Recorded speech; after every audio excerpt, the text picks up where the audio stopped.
Hi, thank you for watching Scripture Explorers. We love being able to teach the Scriptures and help families understand them better. If you want to help us keep growing and sharing, please subscribe to our channel, like us on Facebook, and share our videos with friends and family. We also appreciate your donations. You can scan the QR code below or visit scriptureexplorers.com to donate today. Hi, welcome back to Scripture Explorers. I'm James. And I'm Aria. And we're the Scripture Explorers. And now, ladies and gentlemen, it's time for D&C Trivia Time with your hosts, Peter and Penny Pioneer. Welcome back to D&C Trivia Time. We've got a close game here. James, the board belongs to you. I'll take books of Scripture for 200, Peter. This was the original name for the Doctrine and Covenants. Oh, Aria, do you have it? Doctrine and Commandments? James? Oh, I remember. It was called the Book of Commandments. That's right. The very first time that any of Joseph Smith's revelations were published in book form, it was called the Book of Commandments. James, the board is still yours. I'll take Restoration Timeline for 200.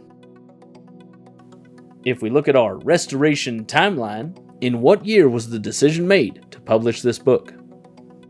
1831. That's right. In November of 1831, there was a conference in a place called Hiram, Ohio.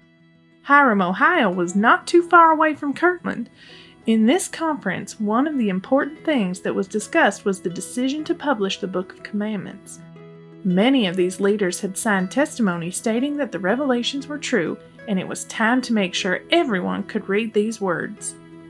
But why was it so important? Let's see if we can find out. Aria, you have the board.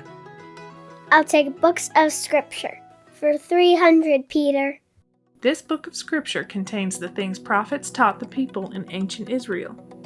Oh, I know that one. The Bible. That's right. In the Bible, we can see whole books of Scripture that teach about the way people need to live. They followed a set of commandments back then called the Law of Moses, and it was outlined in the Old Testament. But what does that have to do with the Doctrine and Covenants? People in ancient Israel had scriptures to guide them specifically in their day. The Doctrine and Covenants has teachings to guide us specifically in our day. Okay, we have time for just one more question. James, the board is yours. I'll take Scripture quotes for 500.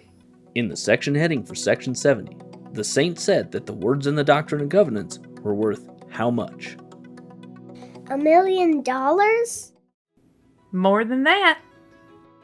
$1 billion? Even more. The saint said that these revelations were worth to the church the riches of the whole earth. So who wins? Well, when we study the words of the Scriptures, we gain something worth more than all the money in the world. So we all win.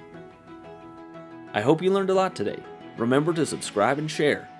Also, if you want to take your family scripture study to new levels, check out our scripture study helps at the QR code below or visit scriptureexplorers.com.